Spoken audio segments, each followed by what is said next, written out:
I'll share a few thoughts on operational efficiency for tankers specifically, and the opportunities you will all have in that field, and how that can be an opportunity to improve the profitability of your shipping company, which is the main goal, what we do every day. We have the pleasure of working with more than 100 companies in trying to improve operational efficiency, many of them being here located in Greece.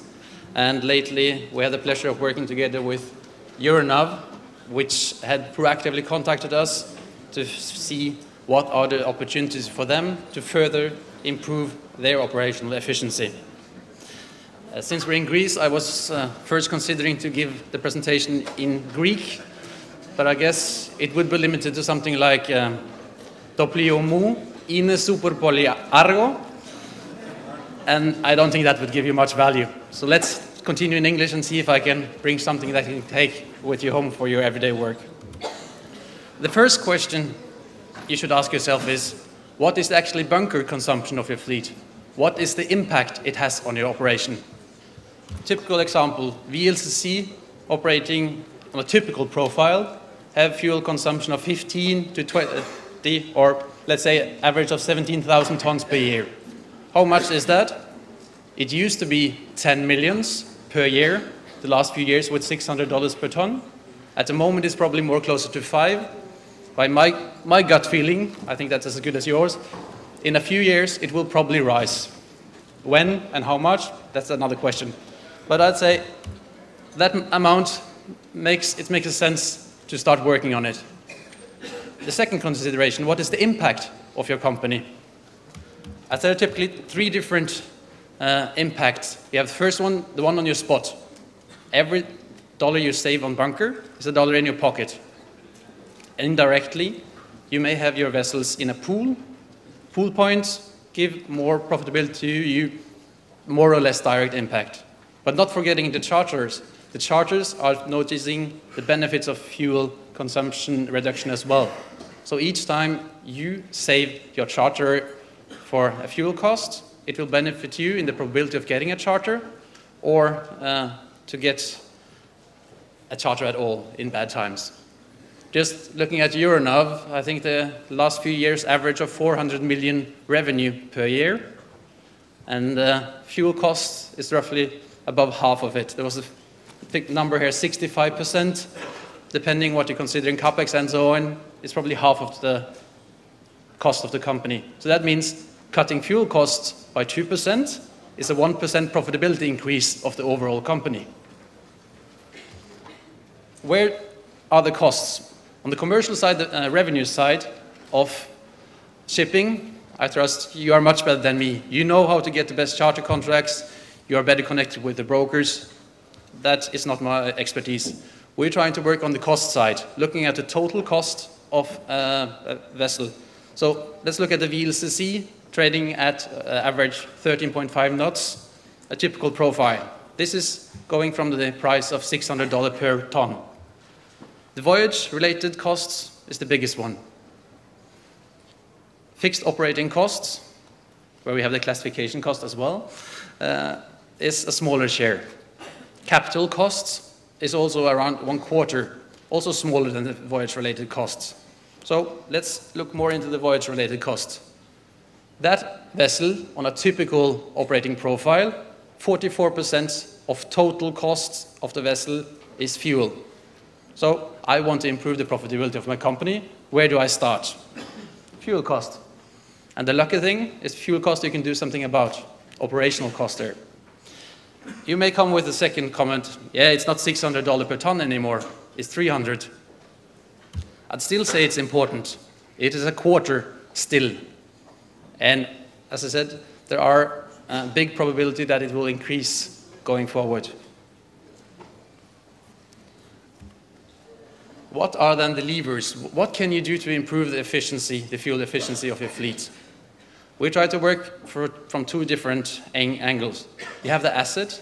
You optimize your new building as good as possible. You have as good as possible performance of your vessel according to the operating profile.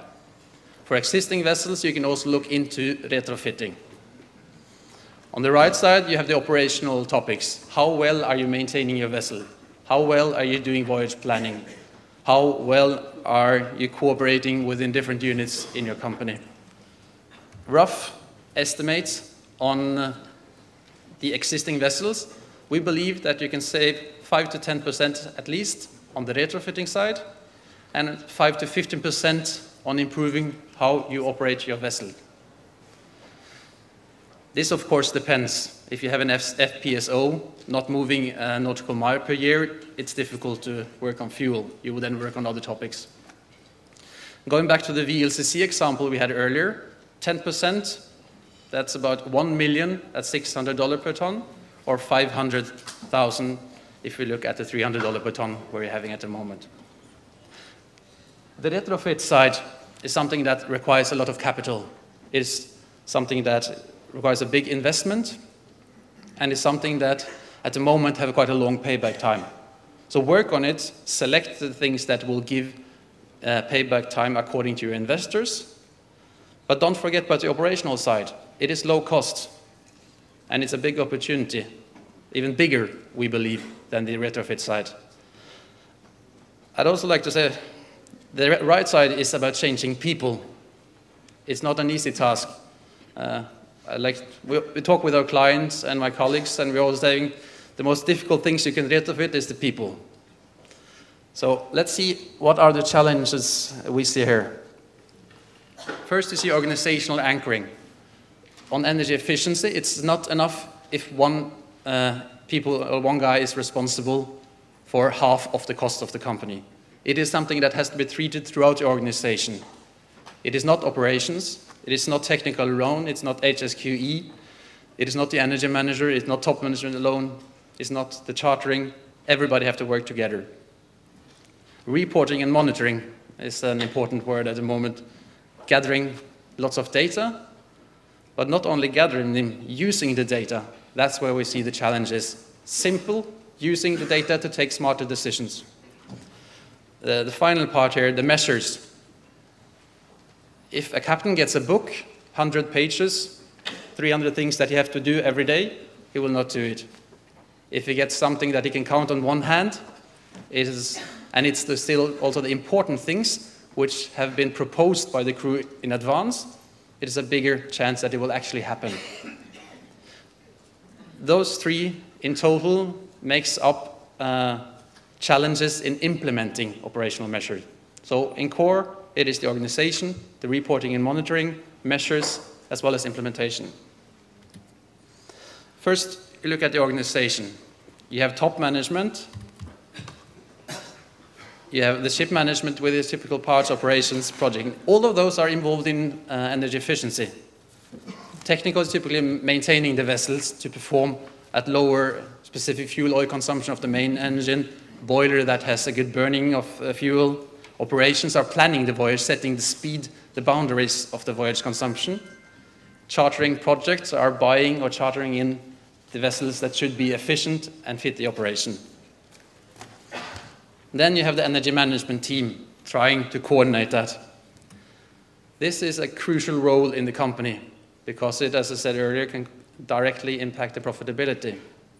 We see that role as it's a spider in the web, and it's a complex task. It's somebody that have to know people, technology, departmental function across the company, and they have to have link to top management. If top management doesn't stand behind it, our experience is that it fails. A good reference to our Euronav project lately, we had the final presentation here in Piraeus with top management, with ship management, technical, with chartering, having a video conference in from London, with operations, having video conference from Antwerp, having a really good discussion on the topic, saying that it's something that we work together on. That is definitely the way going forward.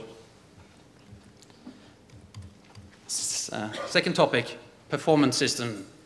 At the moment, there are new systems coming every month, and some have nice slides, but less things that work, and something have more fancy things, but it's Excel, so you cannot share it.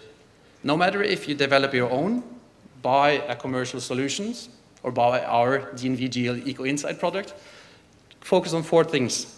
Select the KPIs that are important to you. Not too many, but the important ones. Do it continuously. Why wait 3 months with a bent propeller or a fouled hull, spending thousands or tens of thousands of dollars too much on a vessel? Define the stakeholders. Who will get those reports? Don't only start with the energy manager or superintendent. Ask the crew, what do they want to see?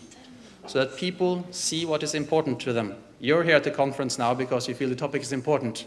The same, people who use a system if it's a benefit to them.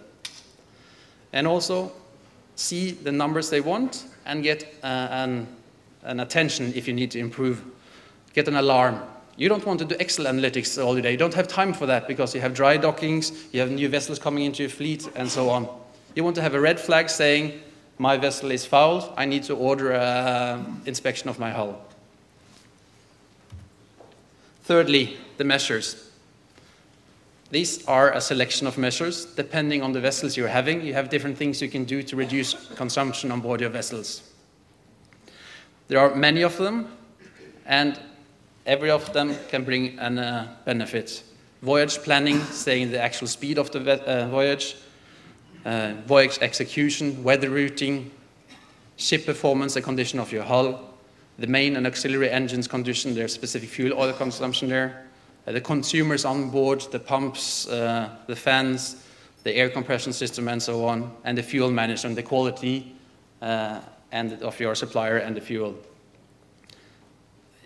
All of them brings benefit, but talk to your organization and see what is the one that brings the benefit for you the most.